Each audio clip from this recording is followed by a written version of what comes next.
Hey guys, welcome back to Just So Bored again. Today we got another small project. I'm going to be putting up this curtain rod and panels up, and we're going to take off these disasters. As you can tell, they have fallen off and continue to break off up there. I bought some and it's just not worth it, so I'm going to take it down and replace it. So hopefully it works out. Here we go. Okay, so first step, we're going to go ahead and remove this here. It goes along the whole curtain here, and they're pretty simple. You have these little clips here, hopefully that focuses, that this all slides into. All you have to do is slide a screwdriver. It's easier if you slide a screwdriver in underneath. You lift them and you pull out, and then you can slide out this whole piece like so, and try not to drop it. But that's it. All right, so I made it down the ladder safely, luckily. There's that face to the curtains, and we're gonna go ahead and remove these. There's a few ways you can do them. You can either, let me get closer here. Sorry, doing this one-handed as usual. You can either climb in here, try to get those screws off, and I have 3 of these brackets, and you can just unscrew them, and that'll bring the whole thing down.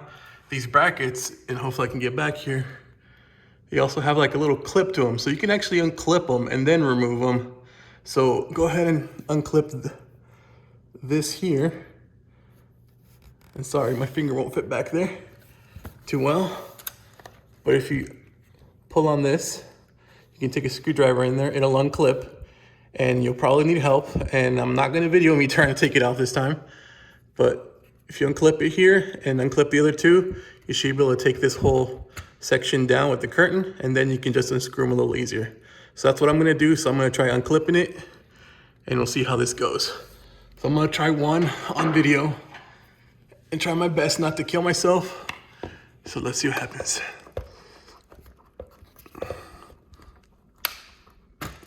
There you go. Sorry, hopefully it didn't lose focus. I might have, but as you can tell, it dropped down and it's loose now. So I'm gonna do the other 2, and I'm gonna take this whole section down. All right, so I got it down.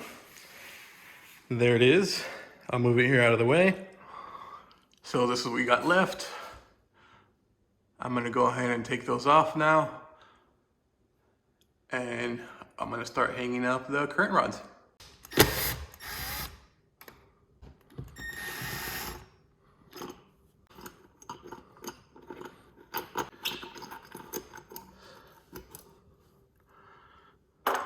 There's one.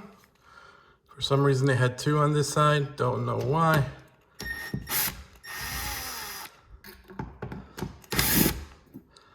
There's 2. Of course it's not gonna come out easy, but here we go. And there's 2. Now it's up to you if you wanna fill this in. I would just put some putty up there to fill the holes, and it should be good. I'm gonna give a quick wipe down to up here, because as you can tell, it's been a while, it's grimy, it's gross, before I put the rods up. So let me give it a wipe down. I'm gonna take the other 2 off, and we'll come back. Okay, so I went ahead and filled the holes with some dry deck spackling. So as you can tell, they're purple. I'm gonna go ahead and let them dry. As they dry, they change color. And when they're ready to go, I'll go ahead and start hanging the hardware for the curtain rods.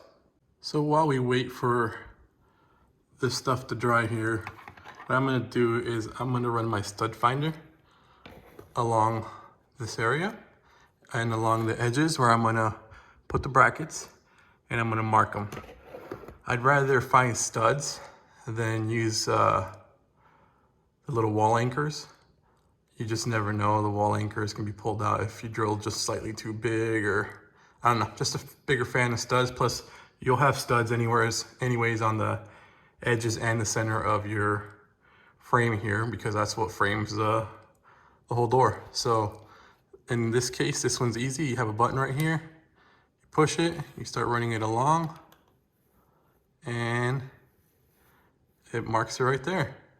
Seems like they found the stud and that's where they put it. So I'm gonna do the same thing. I might actually even use the same holes. I'm gonna let it dry anyways, but I'm gonna do the same thing on both ends and mark them, and we'll go from there. Okay, I'm still waiting for the rest of this stuff to dry, but I decided to use 2 of the holes, the ones in the middle. And as you can see, you're seeing a golf tee sticking out. You're probably wondering why. Well, the screws they gave me are a little bit smaller, and this is a little trick I found online, and I've used it a few times. What you do is you go ahead and stick a golf tee in, like I did there. You go ahead and tap it to where it bottoms out, and then you cut it to meet the length. And I'll do that here off camera. But what that does is that fills a hole in with wood, which allows you now to stick a new screw in there and for it to hold in place better compared to just filling it with putty, or you would have to use an anchor. But in my case, since I have a good piece of wood behind this drywall, and it's just the screws a little bit smaller, this will help it hold in place. So I'll show you here when I actually mount the bracket and I put the screw in. But I'm gonna put another T in the other hole, trim them both, and I'll install the bracket. So change of plan. So I tried using the screws that they gave me. They're just a smidge too short. They barely grab the wood since my drywall apparently is pretty thick. So I went and grabbed some more, or a different type of screw that's a little bit longer by 1/2 inch. So I'm gonna use these instead. I already drove one in. I'm gonna drive the next one in here. And don't worry about the spackle, I'll paint around it later. I'm not too worried about it. I have a little bit of paint. Most of that's gonna be hidden anyways by the curtain. So right now I'm not too worried about it. That'll be a little bit of after touches, but for now I just wanna get these hung. And just remember that you might wanna measure when you get your first one in, the distance from here to here, because you'll have to have the same distance over there and over there. So your curtain rod is level. So that's the easiest way. I mean, you can grab a level and try to level them one at a time, but I think the easiest way, normally this is pretty level. So just measure your distance and make sure you have the same on both ends, and you should be good to go. So that's how I'm gonna do it. Okay, so I'm getting the last one in, so here we go.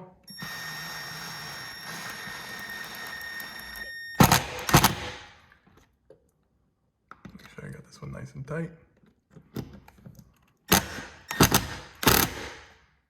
And there you go.